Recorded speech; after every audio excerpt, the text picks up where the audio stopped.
Hello and welcome to my Peru slideshow. It's actually been a while since I was there, but I'm making this now just because I can. And so we're starting off with this slide of a motorcycle car, which is a very common thing in Peru. It's constructed of a motorcycle that has like two passenger, no, I think it's three passengers at the back that the little carriage can fit. It's three wheeled, and this one you can tell is falling apart a little. It's like not really properly constructed at the back. It's made of plastic, and you have a spiderweb thing on it. Yeah, that's very common. Those are a type of taxi. They drive people around. It's like kind of a touristy thing, but it's just an easy way to get money for them. And then this is a dump truck version, and you can tell that underneath of it there are two dogs sleeping in its shade. This is actually a very dangerous part of town in Peru. When we were in this alleyway, there was a local who was trying to get us out of there, saying like, peligroso, that this was not an alley that white foreigners should be in. We should just go somewhere else. I forget exactly why. I think we were just like trying to find a shop of some sort, and we thought this would be like a good shortcut to it, but apparently not. We might have gotten mugged or something. Thankfully, we found someone nice. I'm not sure how much weight a motorcycle truck can really carry, but I would imagine not too much. It is using a motorcycle engine, so it's probably not going to be your best truck. This next slide is of an ice cream shop that's literally on a road, and at there I actually got a really nice lucuma flavored ice cream, which is Peruvian fruit. They really love the lucuma. There's so many things that are lucuma flavored, and that's just one of the things about Latin America is a lot of these countries have one fruit flavor that they just love, and they just put in a lot of things that you wouldn't normally see. Things that have like maracuya or guanabana. Yeah, those aren't fruits we usually see up here, and having them flavored into different things is really interesting. And I also had some like syrups and stuff on it.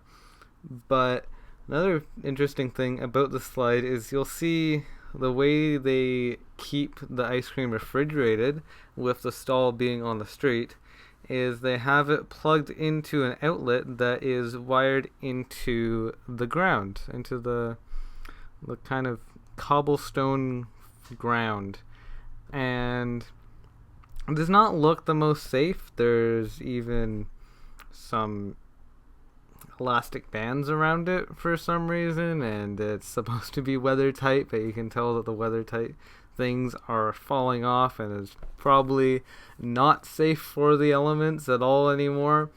But I don't think that really bothers them too much. And the next slide I will be talking about is this one, where we have two cats in a bunch of flowers. And so this is actually Cat Park in Peru, which is a park where there's a bunch of feral cats.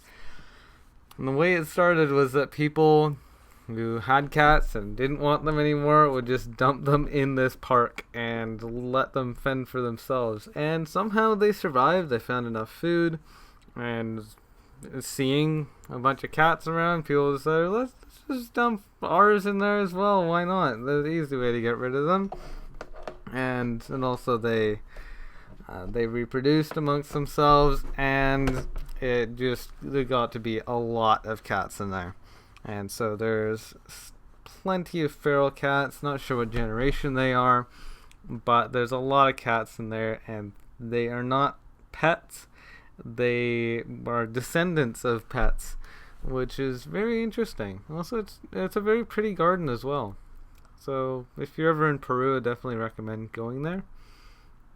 After that, we have this slide, which is of machinery in a bunch of rubble that used to be a building but has been torn down. And there's probably more workers in there at some point, but it's just funny seeing this one truck in this big piece of rubble as if that one truck actually destroyed the entire thing on its own, which it probably didn't, but you know, you can leave it up to your imagination. After that, we have this where we have a rock that is holding a bunch of high voltage wires that are most likely dead, but that is not at all the proper way to deal with wires, but it's the Peruvian way. Oh, we don't have these going to where they're supposed to be going. Oh, what should we do with them? Oh, should we get rid of them? Nah, that's too expensive. Way too much work. We'll just throw it under a rock. Yeah. And, sure, clothesline someone riding their bike or something, but who even cares, man? That's all fine. Throw it under a rock and deal with it. Never. It all works out in the end. The government doesn't even care. It's very funny, but yeah, as an electrician, it seems silly to have wires dealt with that in that way. That is so not to code. After that, we see these statues, and this one guy is in a very peculiar position. He is sitting on a rock, but he has his head and torso going straight forward. He looks like he would probably fall off if he didn't have his feet connected to something. But what's also funny is that there are some birds that are sitting on him, and in a way he kind of looks like he could be a bird in that position. So it's just a funny little thing.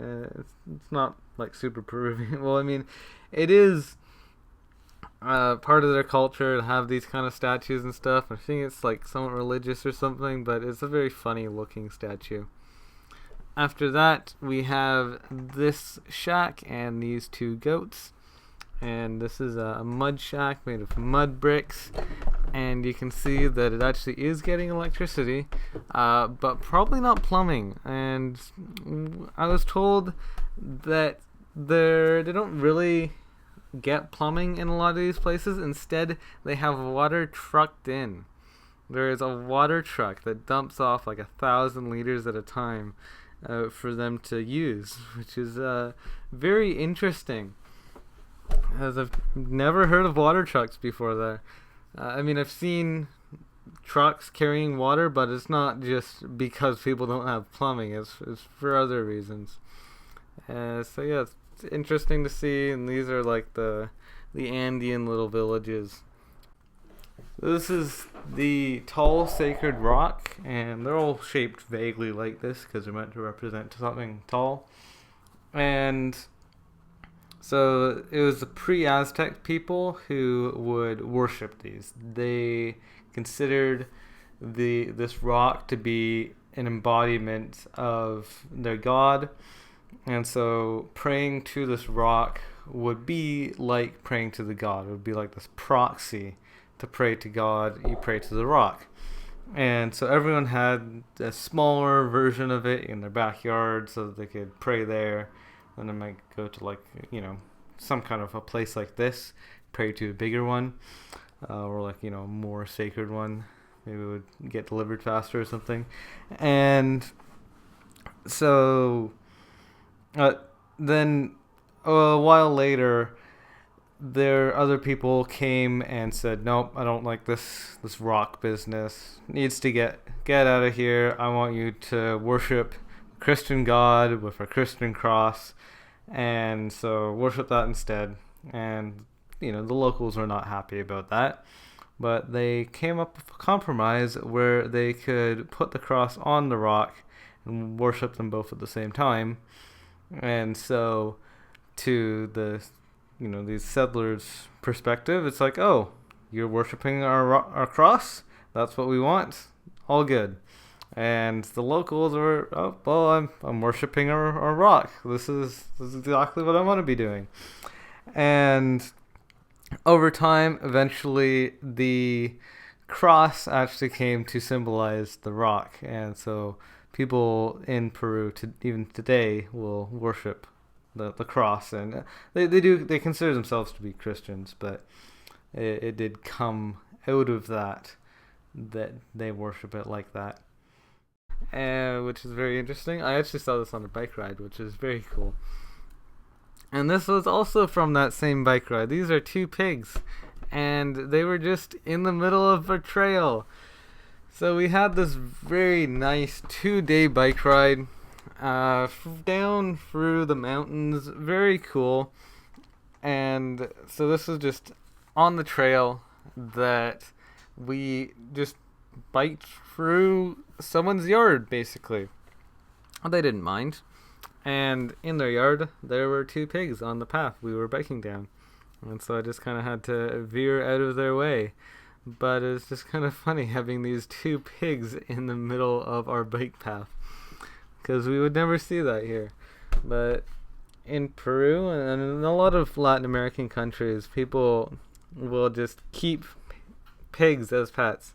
Like, well, not necessarily pets like as dogs or something, but we'll keep them around as a sort of very low effort and low quantity livestock that you might have, like a family who has like 2, 3, 4 pigs just chilling, eating whatever they can find, and it's an easy source of food, and that's just how they do it, which is kind of cool. Like, you don't have to have meat as being like a huge operation, and it's a lot better for the animals to have them like this. Yeah, it's very neat. This next slide is that's a kind of typical scene in Peru. We have a place called Lollies, which seems to be a restaurant of some sort, but then there's bars on it, which kind of plays into the idea of lollies putting you in jail. But also we have this little motorcycle taxi. It's a little more armored than the other one, and you can tell it's actually like metal, that it's not just gonna break or something. And it has Los Angeles on the front of it. And then behind it we have a bunch of buildings that none of them really look alike at all, even though they're all connected, which is again just typical of there. You always have these very different looking buildings that are all in the same strip. It's very funny. This next slide is a brick wall that has a little window through it that you can see some livestock and a woman tending to her fields. And then a laundry rack, I think, down there. It's kind of neat little scene.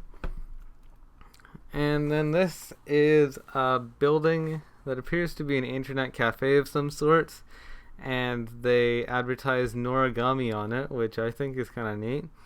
And it doesn't seem to be in operation at this moment, but it's just kind of a neat building. And you can see on the top that they have rebar coming out of it as if they were planning to make a second floor, but just never got around to it, which is extremely common there. You'll often see just rebar coming out of buildings like, maybe we'll make a second floor, but not right now, maybe later, maybe in a year or two.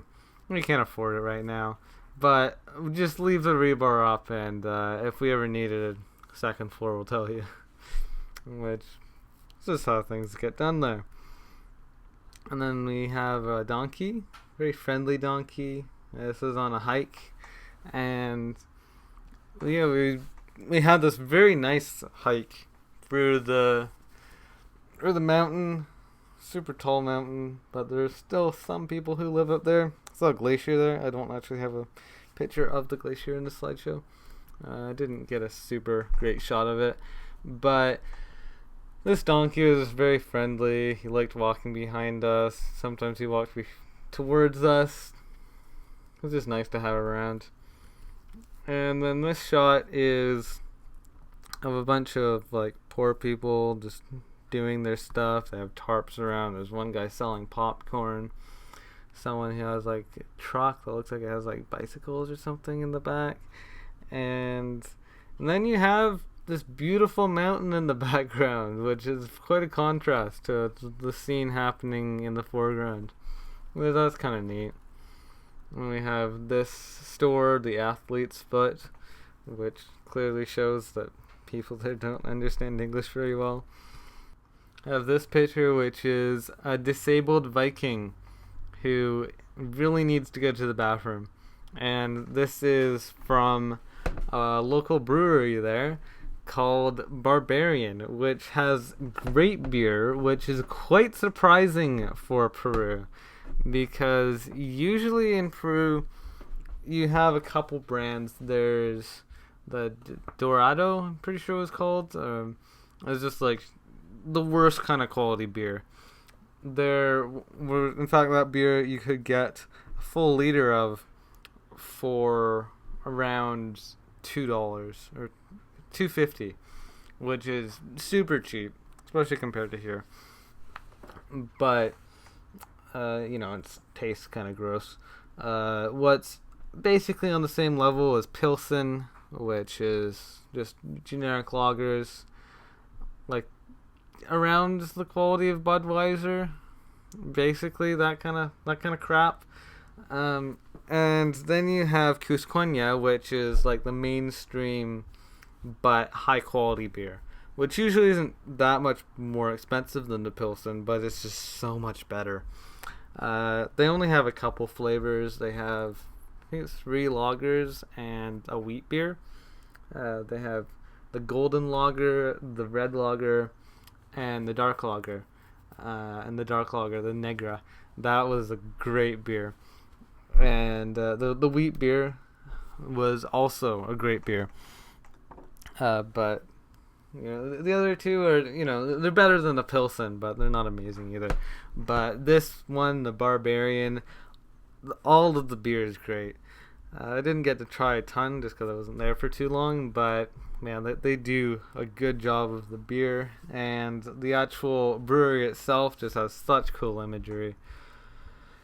And for our last slide, we have a little recipe that tells us how to make a pisco sour, and these are the ingredients, and it's also translated into Japanese just in case you need it.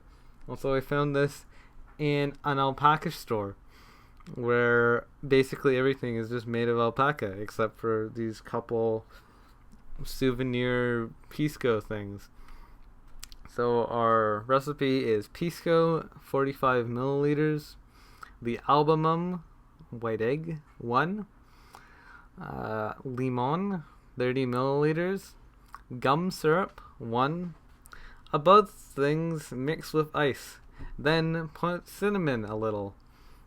And now if you actually follow this recipe, you won't get a pisco sour. But, whatever. I'm not sure why they bothered putting this up, or why it's in English and Japanese but not Spanish. Maybe they have a lot of English and Japanese tourists there, but still, it's not actually what you put in. These are not the actual ingredients. Pisco you put in, no, you don't put in white egg, you put in egg white. Limon is lime. No idea what gum syrup means.